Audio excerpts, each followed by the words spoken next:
wanted to talk about the concept of you're a Fed, he's a Fed, she's a Fed, the dog's a Fed. So, first, when we say this, it's typically not an actual FBI agent. They're more of like in the field, that kind of a thing. So, it's more of a CIA oriented intelligence kind of an asset or other government agency. And then this is more for, again, people that are actually saying stuff on the screen, whether that's the TV, news, entertainment, and in the recent day and age, 10 to 15 years or so, podcasters. The the type of the typical options you have is you have the Bolshevik left agenda, and that would be probably around 80% of the mainstream. And then you have the Zionist, I call it, right agenda, or I should say the system, where it's more of the defending the neutrality of the system itself. That's why you have a lot of the government and the worship of the military and the police and all that. And this comes from kind of like that one major media corporation, News Corp, and we all know about Fox News, just for the Republicans, right? And I wanted to go through kind of the what some of the archetypes of like what a Fed would be. And some of this is my opinion, and I would love to see comments sort of like saying if you disagree or agree on some of these, or if there's an archetype that I've missed. But Tucker, I think, is an actual asset, like an old money guy that was installed, and yeah. What swayed me to that was, and yet I give to Devin Stack for Black Pill. He did a full stream on this guy probably 3 or so years ago, where he wrote a book called The Ship of Fools, and it was like a warning to the elites that they're not aware that they're not the masses are not doing good under their current system. So it's like he's more on the side of the elites as an elite. Plus his comment, what was it? He didn't know that his dad was in the CIA, and now he has a podcast with like 8 million subscribers or followers or whatever. Then there's people that are ideologically left, so they have the views of the agenda, but that's just through their own sort of brainwashing. So they're not necessarily in on it, but they think they're good people, emotionally swayed kind of people. And maybe an example of that would be like The View or the Young Turks. But I would say a lot of this does apply before 2021, before a lot of the Israel stuff really started to become mainstream. Because recently, I think at least Anna Kasparian and even Cenk have seemed to come around on that issue at least. But I think on all the other social issues, they still hold those. They just see the Israel thing, and they don't realize that's their real master. Then you have the ideologically establishment right. That's like a Rush Limbaugh back in the day, and just basically all boomers, all non Democrat voting boomers. There is this kind of boomer that votes Democrat because he still thinks it's for like the working class. Like they literally don't realize that like this is like the 90s. They still think that, some of them. The other ones just sort of like they just believe in the system basically, because the system actually worked for them and still is insulating them even at this point. So then you have so again those ideological ones, they're not, they just believe, they just believe what they're told, so they're not like being paid or acting in bad faith or anything like that for the most part. Then you have your controlled opposition, or a gatekeeper, various types. I would say Jordan Peterson is a great example of that. Some of them are ideological controlled position. Oh, when I say controlled opposition, this would have to be on the right wing side. So if you're on a left wing, you're not controlled opposition. You're just straight up part of the agenda. So you push back in some way against the left wing. And a lot of times it's just you happen to be there's at any given point is there 10 things and you push back against one of those things, whether it's misandry or anti-European sentiment or anti the transgender thing, or gun laws or freedom of speech. That you push back against one of those things and we all clap like seals because it's so bad that one guy that's actually kind of famous that happens to just believe in one thing, like a Chris Pratt, believes in God, and we all get all excited and things like that. But that's one of those things. Controlled opposition. Some of them are an optic controlled opposition where they might actually be more and more or very close to the truth, or even nothing they're saying is incorrect, but they on purpose make their optics so bad, and you don't want to be associated with them. And that's one of the techniques they use. Some of them they perhaps were at one point, and maybe they stick to a couple points, but they were actually threatened. And at a certain level, you can't blame them at too much. How much principles does anyone have? Like, you never know, like the means at which they're dealing with. And then some of them are paid to say some things or not say some things. The conspiracy ones, like Alex Jones, yeah. There might have been a very point in the very, very beginning where he was kind of authentic, I guess, because I think he did talk about Israel, and there was like a point where he might have been more ideological conspiracy, and he was allowed. But then, at a certain point, you realize this guy's talking about like the Chi-Coms. It was like 2 years ago, and this is a guy who is, he's that's his job. He's a conspiracy expert.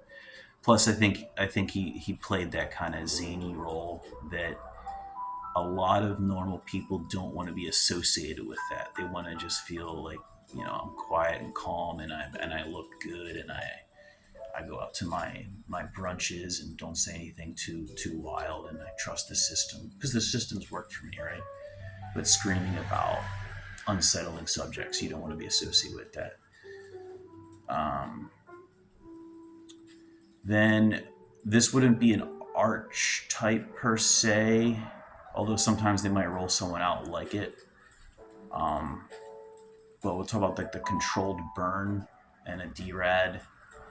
So I think when they had that whole Me Too thing in Hollywood, and I think a total of 6 people, with Harvey Weinstein being the kind of ringleader, they got punished, air quotes.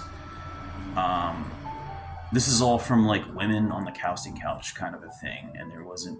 I don't believe there was any underage stuff, and we're supposed to believe that that was it in a century, or even though half of those people have passed away at this point, but we're supposed to believe that in whatever the current living people that are alive, that there's only been 6 offenders, and it's just women and men and overage. And it's not to defend that, but it's like it's a controlled burn. Like it's taking away the real scandal, which is probably in the thousands, if not tens of thousands of children, and by way more people, and people that weren't even in the members of those 6. Not to excuse the behaviors of those people. I think it was Kevin Spacey and I think Tom Sizemore was another one that I can recall. So that's an example of, hey, look, we still have justice. Look, even the famous people are getting in trouble. And then Harvey Weinstein, what did they send him to an island or an island resort, and he couldn't work for a couple of years or something. And then another thing on the DRAD thing would be Zionism itself. So everyone and their mother's talking about Zionism right now. Well, it's Zionism.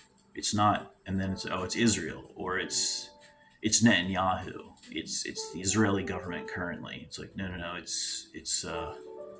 It's all of them, and it's a global issue. And Zionism is maybe not even half of the problem. It's Bolshevism is the bigger problem. Is Zionism when you import millions of people from the outside world, the third world, millions of middle-aged or military-aged males? Is that Zionism? Um, if the opium epidemic, the Sackler family, is that Zionism? So it's like the what's the word? The how apparent it is. It's impossible not to sort of acknowledge it, and so we're going to just soften it up as much as possible. It's like it's just the reaction to the October 2021. It's all started there. Like, it didn't start in 1945 or 8 or whatever it was, and they're just, it's just a little bit too much of an overreaction, and it's just Zionism. Um, Another one I didn't write down here, maybe like a Scott Galloway. He would be like a DRAD because the misandry has gotten so bad, and it's more of like, well, the problem's on both sides, and we're not going to address the fundamental issues of like how much the system basically redistributes all of the wealth, opportunities, and social power to women, and just ask more and more from men with nothing, but not even nothing, but actual just like scorn in return. So Scott Galloway would be another example of probably a DRAD guy. Then you got guys that are, I think, strategically just quiet, and I don't know, maybe I'm wrong, maybe I'm not, and there could be some other examples, but I feel like Aaron Clary and our thoughts and mind Raymond. Although I think he's basically admitted recently, yeah, he's just trying to make a few bucks, and I don't blame him. I like a lot what he says, and even Clary did a lot of good work over a 15-year period, but just kind of quiet on the main issues. Um, I call it authentic but useful. Andrew Tate, and again, this would have applied more from before 2021. And it's just sort of work hard, which is all BS, because once you have, whether it's $1 million or a couple $1,000,000, you can just live off of the appreciation in assets, um, and sort of pursue hedonistic pleasure, and it doesn't that doesn't scale anyways, and it's not good for it. You're not going to have a functioning civilization if it's 100 women to one man, and the rest just have to just eat shit, I guess. And I actually think Fuentes is good, but maybe since Charlie Kirk, he's strategically softening and cucking, and I don't blame him if he did. He did a lot of education and awakening to a huge amount. He took the ball up the field really far, and I feel like, if he decided to just call quits now, good for him. And he's been right on a whole lot of stuff. I could say the January 6th thing was a little sus. I don't care if he happens to be not 100% Chris Hemsworth genetics. And another video, but I also don't care if he happens to be gay at this point. That's a whole other video.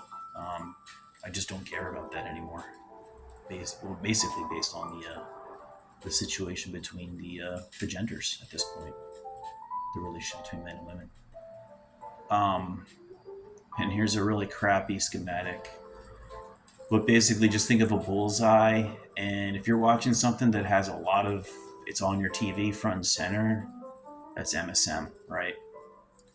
So you basically call this the truth bullseye, right? And the smaller, the more censored, the harder it is to find it. Um, that's the closer to the truth you're going to get. So you got your MSN, that's all the, I don't know, CNN and MSNBC, and that's Disney, Viacom, CBS, all those mega corporations except News Corp. And then going in a little further, that's where you get Fox. It's just a little bit of sanity, push back against the the agenda of the system, but still belief in the system itself.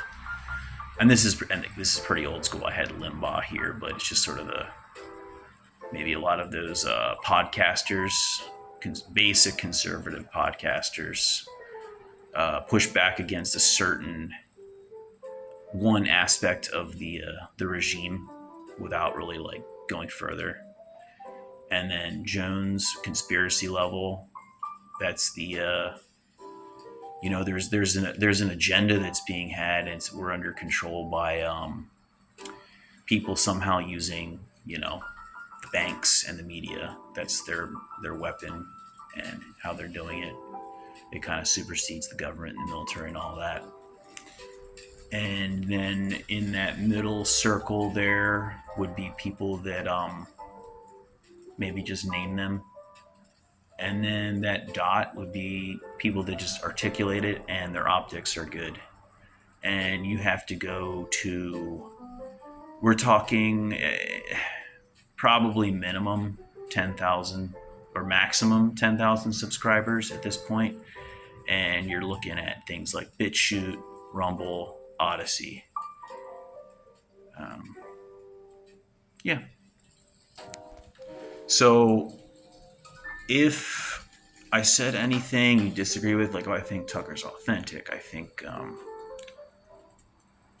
I disagree with this, or if there's also if there's an archetype I missed, put it in the comments. Thanks for watching.